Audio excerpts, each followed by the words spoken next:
Good morning आशीष, कई नतीजे आए हैं, उस पर पहले नजरें रहेंगी मार्केट की। एसबीआई कार्ड, जहां per year on year numbers तो बहुत अच्छे हैं, लेकिन क्वार्टर ऑन क्वार्टर अगर आप देखें तो मुनाफे पर दबाव है, अच्छा खासा दबाव देखने को मिला है।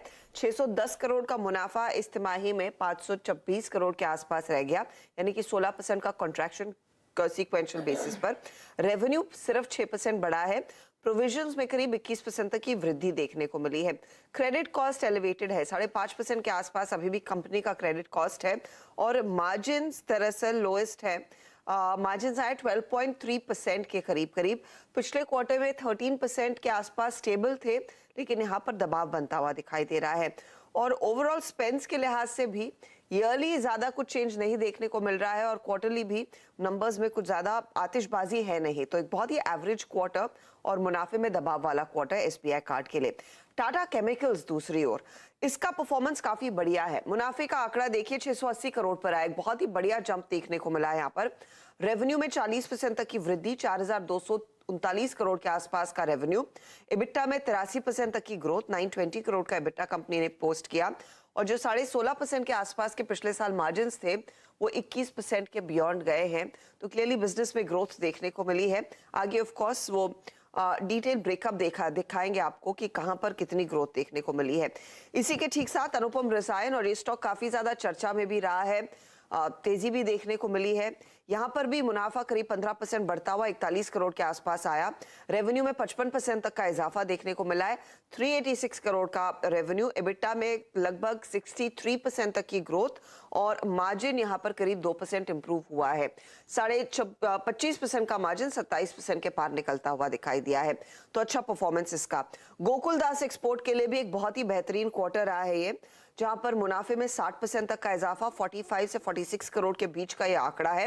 रेवेन्यू में 28% तक की ग्रोथ है, 550 करोड़ के ऊपर का रेवेन्यू कंपनी ने पोस्ट किया। इबिट्टा 65 करोड़ का, यहां पर भी करीब 26% तक का इजाफा देखने को मिला।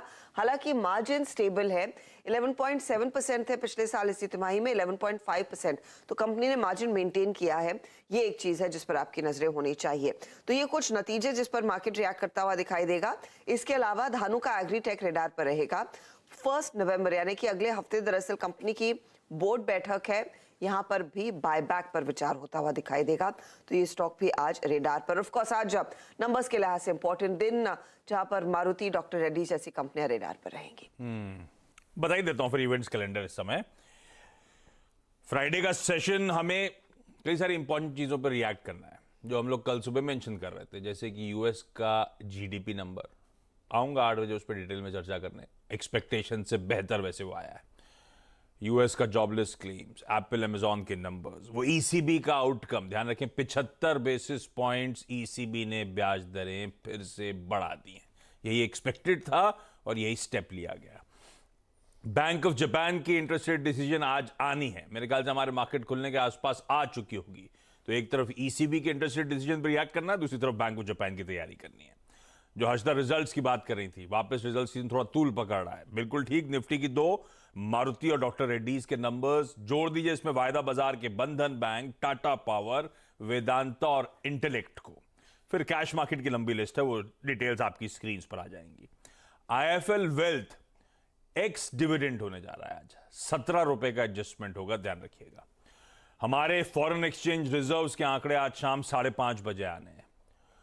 रुपए को संभालने के लिए हम काफी झोंक चुके हैं अपना फॉरेक्स रिजर्व, इसीलिए आजकल हर हफ्ते बहुत क्लोजली वॉच आउट करा जाता है। कल जब वो एक स्प्रिंग अप हुई थी, एक और एमपीसी मीट, तो लोग कह रहे थे रुपए को डिफेंड करने के लिए शायद आरबीआई स्टेप उठाने वाला है, और फेड के एक्शंस के बीच में। तो ये सब अटकलें लगनी चल रही थी, लेकिन लार्जली सब मान रहे हैं कि पार्लियामेंट के लिए डिसीजन जो क्या रिप्लाई होगा उसकी तैयारी होगी। लेकिन रुपया वैसे भी आजकल बड़ा इंपॉर्टेंट हो गया।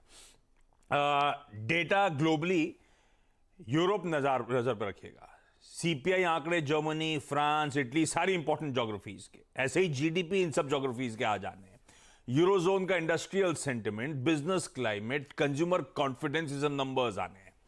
यूएस में आज पेंडिंग होम सेल्स का डेटा आना है, और वो जो पीसीई, पर्सनल कंजम्पशन एक्सपेंडिचर, जो क्लोजली वॉच आउट करा जाता है, वो आंकड़ा भी आज रिलीज होगा।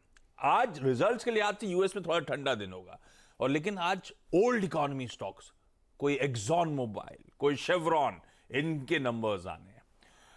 पीएम मोदी आज स्टेट्स के होम मिनिस्टर्स का जो चिंतन शिविर चल रहा है उसको अटेंड करेंगे। एक वीसी के जरिए दरअसल संबोधित करेंगे सुबह 10:30 बजे।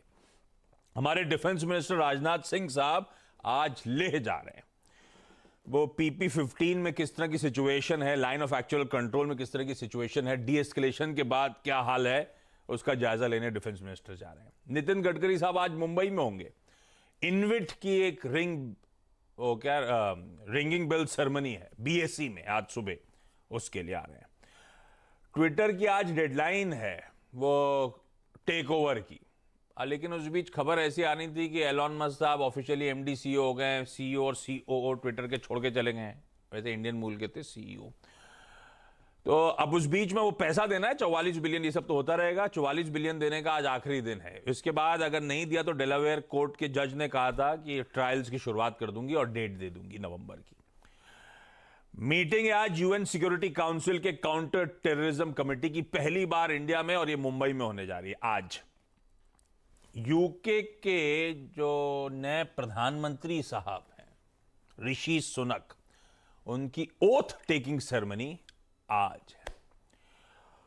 और वीरू के लिए एक थोड़ी सी दिक्कत आएगी। दिक्कत क्या, अच्छी खबर है वैसे। अगर इसमें पेट्रोल ज्यादा लगता नहीं लगता, वीरू बताएंगे आपको कि आप गवर्नमेंट की आज से वो रेड लाइट ऑन गाड़ी ऑफ कैंपेन की शुरुआत हो गई। तो पॉल्यूशन तो कम होगा, पर ईंधन ज्यादा लगता है क्या वीरू बार बार बंद खोलने से?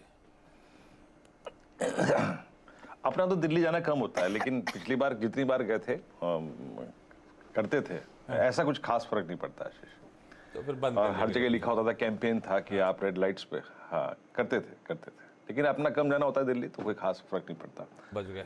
पर अपना जहाँ नोएडा में रहते हैं वो रेड लाइट फ्री है। हाँ, रेड लाइट फ्री है मतलब रोकनी नहीं पड़ती गाड़ी का? अरे यहाँ से मेरे घर तक कराते हैं। अच्छा, नहीं, यहाँ घर से से मेरे घर ऑफिस तक तक रेड लाइट ही नहीं है बीच में। जल में है भाई। यहाँ तो बिना रेड लाइट के रुके रहते हैं पूरे रास्ते। ब्रेक ले रहा हूं, ब्रेक के उस पार एक काम करते हैं, कमोडिटीज में आज कहां नजर रखनी है इस पे बातचीत।